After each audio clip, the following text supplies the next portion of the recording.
साबित करने के लिए बिना कुछ सोचे समझे सीधे नदी में छलांग लगा देता है और वहां से एक सांप को पकड़ लाता है। लेकिन वो सांप को काबू नहीं कर पाता। जैसे ही वो उससे लड़ने ही वाला होता है, अचानक वो सांप एक खूबसूरत औरत के रूप में बदल जाता है और इंसानी आवाज में लोते हुए उससे विनती करता है, आने दो, जिस दिन तुम्हारा पोता जन्म लेगा मैं उसे जीवन भर सुख समृद्धि दूंगी, उसे कोई दुख नहीं होगा। जैसे ही बुजुर्ग ये सुनता है कि बात उसके होने वाले पोते की है, उसका दिल पिघल जाता है और वो बिना कुछ सोचे उस औरत को है। शुरुआत में घरवाले इस बात को उसकी सनक समझकर मजाक में उड़ा देते हैं, लेकिन वक्त के साथ सब कुछ बदलने वाला होता है। जिस दिन उस बुजुर्ग के पोते का जन्म होता है, उसी दिन आसमान अचानक काले बादलों से भर जाता है। तेज बारिश शुरू हो जाती है और गांव के बाहर की नदी उफान मारते हुए सीधे उन पहुंच जाती है। पूरा गांव अपनी जान बचाने के लिए भागने लगता है, लेकिन उस बच्चे की मां प्रसव पीड़ा के कारण घर में ही फंसी रह जाती है।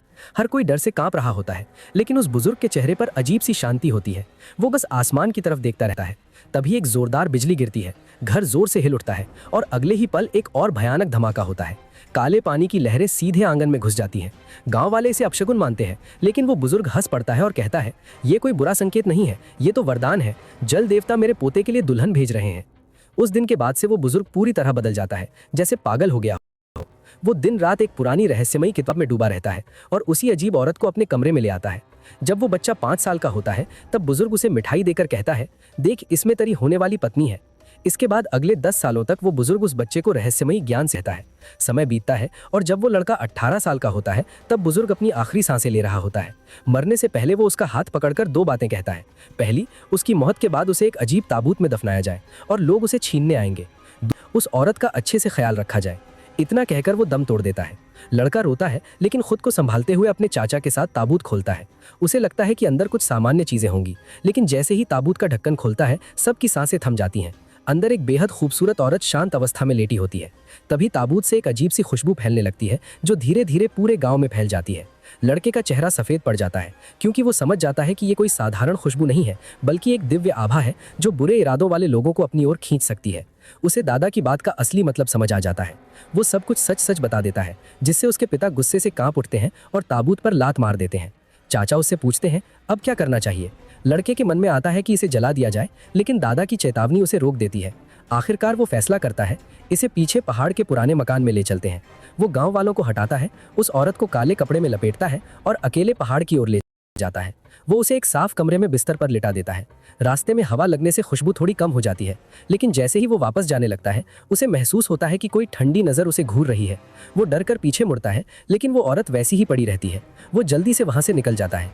जाते जाते उसे एक चमकती हुई किताब गिरती हुई दिखाई देती है, जो उसी औरत के शरीर से गिरती है। डरते हुए वो उसे उठाकर वापस रख देता है और वहां से भाग जाता है।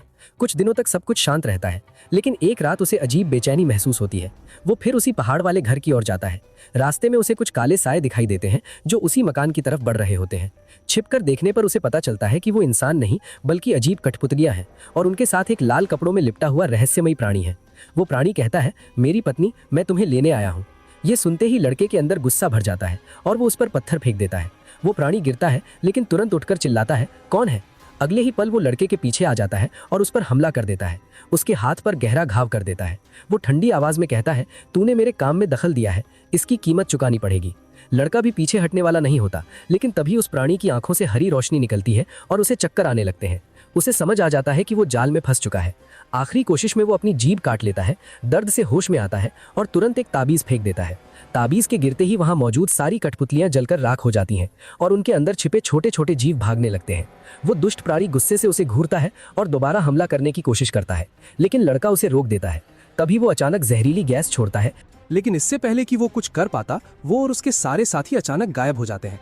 लड़का कुछ पल वहीं खड़ा रह जाता है, फिर धीरे से दरवाजा खोलकर अंदर जाता है और जैसे ही उसकी नजर बिस्तर पर लेटी उस औरत पर पड़ती है, उसका गुस्सा फूट पड़ता है। अगर तू ना होती तो मेरी ये हालत ना होती। वो बड़बड़ाते हुए कपड़े बदलता है, फिर उसे घूरता रहता है, समझ नहीं पाता कि अब क्या करे, और शायद थकान या उस अजीब माहौल के असर में वो उसी बिस्तर पर जाकर लेट जाता है। जैसे ही वो लेटता है, कमरे की रहस्यमयी आभा अचानक गहरी हो जाती है। एक गर्म लहर उसके पूरे शरीर में दौड़ जाती है और कुछ ही पलों में उसका शरीर सुन्न पड़ जाता है। पलकें भारी हो जाती हैं। तभी उसे पास से सरसराहट सुनाई देती है, जैसे उस औरत के अंदर कोई शक्ति जाग रही हो, और तभी अचानक उसके होठों पर एक ठंडा नरम स्पर्श महसूस होता है, कोमल, शांत और अजीब सुकून देने वाला। और कुछ ही सेकंड बाद सब फिर शांत हो जाता है। वो औरत फिर से वैसे ही लेट जाती है और लड़का गहरी नींद में डूब जाता है। अगली सुबह वो घबरा कर उठता है। सबसे पहले उसी औरत को देखता है। वो अब भी शांत पड़ी होती है, लेकिन इस बार उसका शरीर थोड़ा किनारे खिसका हुआ लगता है, जैसे वो दूरी बना रही हो। लड़के के मन में शक होता है कि क्या वो सच में होश में थी। वो हिम्मत करके उसकी धड़कन जांचता है, लेकिन कुछ महसूस नहीं होता। उसके गाल जलने लगते हैं और वो धीरे से कहता है, मैंने जानबूझकर नहीं किया। फिर वो उसके नीचे से वो पुरानी किताब निकाल लेता है, लेकिन जैसे ही वो मकान से बाहर निकलता है, उसे एहसास होता है कि कोई उसका पीछा कर रहा है।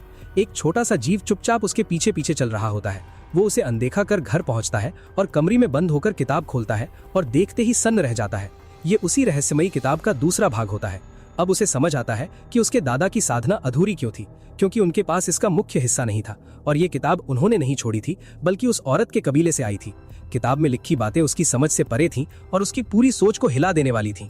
अगले दिन वो एक मुर्गा पकड़कर फिर उसी पुराने मकान की तरफ जाता है। रास्ते में वही छोटा जीव अब भी उसका पीछा कर रहा होता है। लड़का मन ही मन मुस्कुराता है, आज सब एक साथ फंसेंगे। वो आंगन में मुर्गा पकाता है और जाल बिछाता है। मांस का हिस्सा जंगल में फेंकता है और बाकी जगह जगह जाल लगाकर इंतजार करता है, लेकिन सुबह से शाम तक कुछ नहीं होता। वो सोचता है, क्या हुआंग जीवी ये डर गया? तभी उसका ध्यान फिर उस औरत पर जाता है और जैसे ही वो उसकी धड़कन जांचने आगे बढ़ता है, ठक ठक ठक दरवाजे पर दस्तक होती है। वो डर कर पूछता है, कौन है? लेकिन कोई जवाब नहीं आता। दरवाजा खोलता है तो बाहर सन्नाटा होता है और जमीन पर सोने जैसे दाने पड़े होते हैं। वो समझ जाता है ये उसे बहलाने की चाल है और दरवाजा बंद कर देता है। तभी बाहर झाड़ियों में सरसराहट होती है और वो कोने में छिपकर देखने लगता है। कुछ देर बाद हुआंग जीविये खुद आता है, चारों तरफ सूंघते हुए, लेकिन जाल में फंसने से पहले रुक जाता है और अपने छोटे साथियों को आगे भेज देता है। जैसे ही वे जाल में फंसते हैं, तड़पने लगते हैं। तभी हुआंग जीविये खिड़की से हरी जहरीली धुंध छोड़ता है, जिससे लड़के का सिर घूमने लगता है और आंखों के सामने अंधेरा छाने लगता है। वो हंसते हुए अंदर आता है, लेकिन तभी लड़के के शरीर के अंदर से एक गर्म ऊर्जा उठती है जो पूरी माया को तोड़ देती है। लड़का समझ जाता है कि अब खेल पलट चुका है, लेकिन दिखावा करता है कि वो अब भी फंसा है। हुआंग जीविये निश्चिंत होकर बिस्तर के पास जाता है और उस औरत को अनमोल खजाने की तरह देखकर उसकी शक्ति खींचने लगता है। तभी लड़का अचानक वार करता है और वार सीधा उसकी पीठ में लगता है। वो चौंक जाता है, लेकिन अगले ही पल उसकी आंखों में डर भर जाता है, क्योंकि वो लड़के को नहीं बल्कि उस औरत को देख रहा होता है। लड़का पीछे मुड़कर देखता है और इस बार वो औरत अपनी आंखें खोल चुकी होती है। हुआंग जीविये कांपते हुए कहता है, ये औरत कहाँ से लाया तू? ये तेरे बस की नहीं। लड़का ठंडे स्वर में जवाब देता है, ये मेरी पत्नी है। वो हंसकर कहता है, अज्ञानी इंसान, 7 दिन, बस 7 दिन और उसकी शक्ति स्थिर हो जाएगी और फिर तू बर्बाद हो जाएगा। लेकिन उसकी बात अधूरी रह जाती है, क्योंकि उसका चेहरा अचानक डर से भर जाता है। वो लड़के के पीछे देख रहा होता है। लड़का इसे चाल समझकर फिर वार करता है, लेकिन हुआंग जीविये भाग जाता है और बाहर जाकर चिल्लाता है, तूने बहुत बड़ी गलती कर दी। लड़का पीछे मुड़ता है तो देखता है कि वो औरत अब सीधी बैठ चुकी है। वो कुछ पल के लिए जड़ हो जाता है, फिर डरते हुए कहता है, डराओ मत, मैंने उसे भगा दिया। दादा ने तुम्हें मेरे हवाले किया था। जैसे ही वो ये कहता है, वो औरत फिर से शांत होकर लेट जाती है। बाहर खड़ा हुआंग जीविये ये सब देखकर हैरान रह जाता है और गुस्से में चिल्लाता है, रुक जा, इसका अंजाम तुझे भुगतना पड़ेगा, और वहां से भाग जाता है। लेकिन लड़का उसे ऐसे जाने देने वाला नहीं होता। उसके सारे छोटे साथी पहले ही जाल में फंस चुके होते हैं। वो उन्हें एक लोहे के पिंजरे में बंद करता है और आंगन में ऊंचा लटकाता है। फिर अंधेरे जंगल की तरफ देखकर जोर से चिल्लाता है, आज रात आकर बात खत्म कर, वरना सुबह तेरे इन चेलों की हालत ऐसी करूंगा कि तू जिंदगी भर याद रखेगा। उसके जाने के बाद लड़का दरवाजा बंद करके धीरे धीरे वापस कमरे में आता है और बिस्तर पर शांति से पड़ी उस स्त्री के निर्जीव शरीर को देखकर उसकी आंखों के सामने माँ के चेहरे की चिंता घूम जाती है। उसे अंदर से एहसास हो जाता है कि अब इस मामले को ज्यादा देर तक टालना संभव नहीं है। लेकिन सच यही था कि उसमें उसे आग लगाकर खत्म करने की हिम्मत भी नहीं थी। बिस्तर के किनारे बैठे बैठे कब उसकी आंख लग जाती है उसे पता ही नहीं चलता। अगली सुबह वो उठते ही आदतन उसके सीने पर हाथ रखकर धड़कन महसूस करने की कोशिश करता है, लेकिन अब भी सब कुछ वैसा ही होता है, कोई धड़कन नहीं। वो एक लंबी सांस लेकर बाहर आंगन में आता है, जहां पिंजरे में बंद छोटे पीले जीव डर के मारे सिमटे हुए कांप रहे होते हैं। वो ठंडे स्वर में कहता है कि अगर उनका मालिक सामने आने की हिम्मत नहीं करता तो उसे खुद कठोर बनना पड़ेगा। वो पिंजरा नीचे उतारता है, एक पुरानी धारदार कुल्हाड़ी उठाता है और पत्थर पर बैठकर उसे तेज करने लगता है। उस घिसने की तेज आवाज से पिंजरे में बंद जीव और भी सहम जाते हैं। वो धीरे धीरे खुद से कहता रहता है कि गलती इनकी नहीं, इनके मालिक की है, जिसने इन्हें मुसीबत में डाला है। काफी देर तक कोई नहीं आता और धीरे धीरे उसका धैर्य टूटने लगता है। मन में हिंसा का भाव उठने लगता है। जैसे ही वो एक जीव को पकड़कर जमीन पर रखने ही वाला होता है, तभी दूर से वही हुआंग जीविये घबराया हुआ भागता हुआ आता है और चापलूसी भरे स्वर में माफी मांगने लगता है। उसके हाथ में एक डिब्बा होता है जिसमें एक सुंदर कंगन रखा होता है। लड़का हवा में कुल्हाड़ी घुमाते हुए उससे पूछता है कि अब क्या चाहता है। वो तुरंत घुटनों पर गिर जाता है, सर झुकाकर अपनी गलती मानता है और कसम खाता है कि दोबारा उसे परेशान नहीं करेगा। यहाँ तक कि अपनी साधना की शपथ भी लेता है। उसकी हालत देखकर लड़का फैसला करता है कि बात यहीं खत्म कर देना बेहतर है और वो उसे छोड़ देता है। लेकिन तभी वो पीला प्राणी गंभीर होकर उसे चेतावनी देता है कि इन दिनों पहाड़ों में कोई बेहद खतरनाक शक्ति आ चुकी है और उसे सावधान रहना चाहिए। लड़का हल्के व्यंग में पूछता है कि जो खुद को इस इलाके का मालिक बताता था वो अब डर क्यों रहा है। वो झेप कर मान जाता है कि उस शक्ति के सामने उसकी भी नहीं चलती। उसकी बातों में सच्चाई महसूस होती है, इसलिए लड़का बाकी जीवों को भी आजाद कर देता है। लेकिन जैसे ही वे मुक्त होते हैं उसका व्यवहार बदल जाता है और वो गर्व के साथ जाने लगता है। लड़का उसे रोककर आखिरी चेतावनी देता है कि दोबारा उसे परेशान करने की कोशिश न करे, वरना अंजाम बुरा होगा। वो डर कर मान जाता है और कि जो शर्त रखनी हो रख लो। तब लड़का उससे कहता है कि आगे से पहाड़ों में होने वाली हर हलचल की खबर उसे देगा। वो तुरंत हामी भरता है और अपने साथियों के साथ वहां से चला जाता है। उसके जाने के बाद लड़के का मन और भारी हो जाता है, क्योंकि अब उस अनजान खतरे का डर साफ महसूस होने लगता है। वो घर लौटता है, कुछ जरूरी सामान और दादा के छोड़े औजार लेकर निकलने लगता है। तभी उसकी माँ उसे रोक लेती है। उनकी आंखों में गहरी चिंता होती है और वे पूछती हैं कि क्या वो लड़की सच में जीवित है। लड़का उन्हें डर से बचाने के लिए झूठ बोल देता है कि वो बिल्कुल ठीक है। माँ कुछ नहीं कहती, बस कपड़ों का एक बंडल उसके हाथ में थमा देती हैं और कहती हैं कि उसे दे देना। लड़का बिना पीछे देखे निकल जाता है, लेकिन कुछ कदम चलने के बाद खुद को रोक नहीं पाता और मुड़कर देखता है। माँ दरवाजे पर खड़ी चुपचाप रो रही होती हैं। उसका दिल भारी हो जाता है, क्योंकि वो समझ जाता है कि माँ सब जानती है। वो फिर उसी सुनसान घर लौटता है और दादा के छोड़े सामान को टटोलते हुए एक डिब्बा और एक पुराना दर्पण लाता है, जिसमें कुछ दुर्लभ तावीज भी रखे होते हैं। वो सोचता है कि शायद इनसे उस स्त्री की असलियत का पता लगाया जा सके। डरते डरते वो दर्पण उसके माथे पर रखता है, लेकिन कुछ नहीं होता। फिर वो तावीज का इस्तेमाल करता है, तब भी कोई प्रतिक्रिया नहीं मिलती। इससे उसे थोड़ी राहत मिलती है कि वो कोई खतरनाक प्राणी नहीं है। रात होते होते वो कमरे में आग जला देता है, क्योंकि दादा कहते थे कि ऐसी जगहों पर आग ही सबसे बड़ी सुरक्षा होती है। वो किताब पढ़ने की कोशिश करता है, लेकिन उसमें लिखी बातें उसकी समझ से बाहर होती हैं। धीरे धीरे रात और गहरी हो जाती है और वो खुद को किसी भी खतरे के लिए तैयार कर लेता है। तभी अचानक वही रहस्यमयी खुशबू फिर से फैलने लगती है और वो झुंझलाकर बुदबुदाता है कि सारी मुसीबत की जड़ वही है। तभी बाहर से हल्की सी आहट आती है। वो देखता है कि वही पीला नौवा मालिक चुपके से झांक रहा है। वो मुस्कुराते हुए कहता है कि वो सिर्फ थोड़ी गर्मी लेने आया है। लड़का हल्के मजाक में उससे पूछता है कि उसकी पत्नी को चुराने की बात उसके घर वालों को पता है। ये सुनकर वो घबरा जाता है और उसे ऐसी बातें न करने की विनती करता है। लड़का उसे चेतावनी देता है कि अगर उसे चुप रहना है तो आज रात उसकी मदद करनी होगी। वो तुरंत मान जाता है और फिर उसकी ताकत के बारे में पूछने लगता है। तब लड़का गर्व से बताता है कि उसके दादा इतने शक्तिशाली थे कि बड़े बड़े साधु भी उनका सम्मान करते थे। और फिर वो उस स्त्री की ओर इशारा करते हुए कहता है, अगर उसके दादा में इतनी शक्ति ना होती तो क्या वे उसके लिए ऐसी पत्नी तय कर पाते। ये सुनते ही पीले नौवे मालिक की आंखें चमक उठी और वो चालाकी से उसके पास आकर धीमे स्वर में बोला कि छोटे भाई, 6 दिन बाद उससे कहकर उसका एक एहसान उतरवा देना, कैसा रहेगा। ये सुनकर लड़का मन ही मन सोच में पड़ गया कि इस स्त्री का एहसान भी अगर उसे इतना लुभा रहा है तो आखिर ये है कौन। जिज्ञासा में उसने तुरंत हामी भर दी, लेकिन फिर भी वो प्राणी पूरी तरह निश्चिंत नहीं हुआ और संदेह भरे स्वर में पूछ बैठा कि इसकी गारंटी कैसे दी जाएगी। तब लड़का धीरे धीरे बिस्तर के पास गया और बनावटी गुस्से के साथ उस स्त्री के गाल पर हल्का सा थपथपाते हुए बोला कि ये उसकी पत्नी है, अगर ये उसकी बात नहीं मानेगी तो वो इसे डांट भी सकता है। क्या अब उसे यकीन है।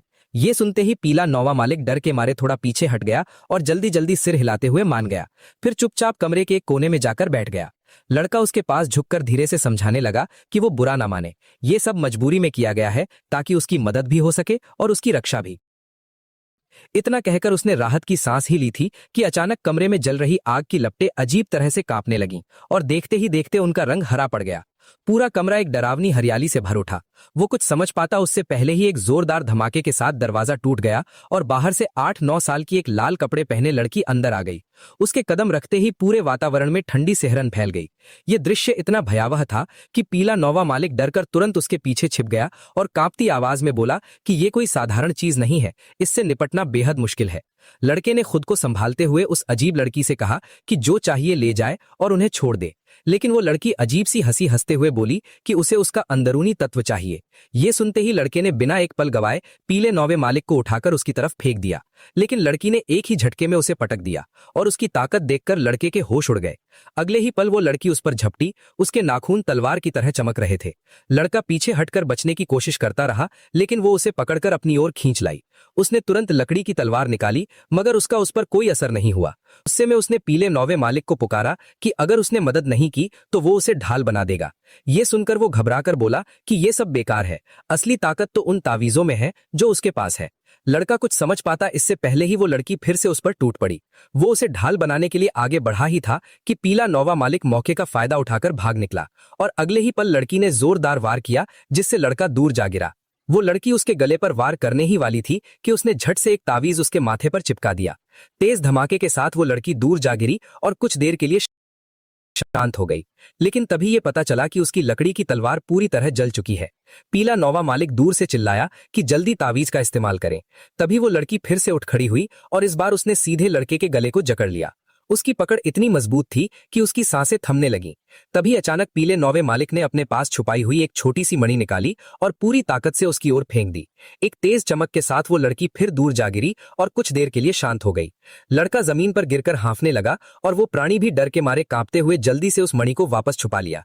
लेकिन जब लड़के ने उस लड़की के शरीर को छुआ तो उसके होश उड़ गए, क्योंकि वो कोई आत्मा नहीं बल्कि एक असली शव था। वो हैरानी से पूछने लगा कि ऐसा कैसे हो सकता है। तभी अचानक वो लड़की फिर से उठ बैठी और उसके माथे का तावीज जलकर राख हो गया। तब जाकर उसे समझ आया कि वो कोई साधारण अस्तित्व नहीं बल्कि ऐसी सत्ता है जिसमें शरीर और आत्मा दोनों मौजूद है, जो ना मरती है और ना ही आसानी से खत्म होती है।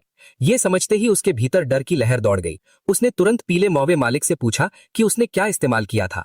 वो कांपते हुए बोला कि वो एक प्राचीन पवित्र वस्तु है जिसे उसने कहीं से चुराया था। ये सुनते ही लड़के ने दोबारा हमला किया और इस बार उसे महसूस हुआ कि उस शरीर के भीतर अब आत्मा शेष नहीं बची है। तभी वो प्राणी बोला कि इस बार वो खुद बदला लेगा। उसने फिर उस मणि का इस्तेमाल किया और देखते ही देखते वो शरीर जलकर राख हो गया। इसके बाद वो गर्व से इधर उधर देखने लगा, मानो उसने कोई बड़ा काम कर दिया हो। लड़का उससे कुछ पूछना चाहता था, लेकिन उसकी हालत देखकर चुप रह गया। थोड़ी देर बाद वो प्राणी बैठकर आसपास बची हुई ऊर्जा को सोखने लगा और जैसे जैसे सुबह करीब आने लगी उसने लड़के से पूछा कि क्या वो सच में ऊर्जा देख सकता है। लड़के ने हाँ में जवाब दिया और जब उसने उसकी ओर ध्यान से देखा तो उसके सिर के ऊपर हल्की लाल आभा दिखाई दी। उसने कहा कि अगले 2 दिनों में उसके जीवन में प्रेम का योग बनने वाला है। लेकिन ये सुनकर वो हंस पड़ा और बोला कि ये सब झूठ है और उसे बेवकूफ बनाने की कोशिश की जा रही है। इतना कहकर वो बड़बड़ाता हुआ बाहर निकल गया और मौका मिलते ही चुपके से वहां से भाग गया।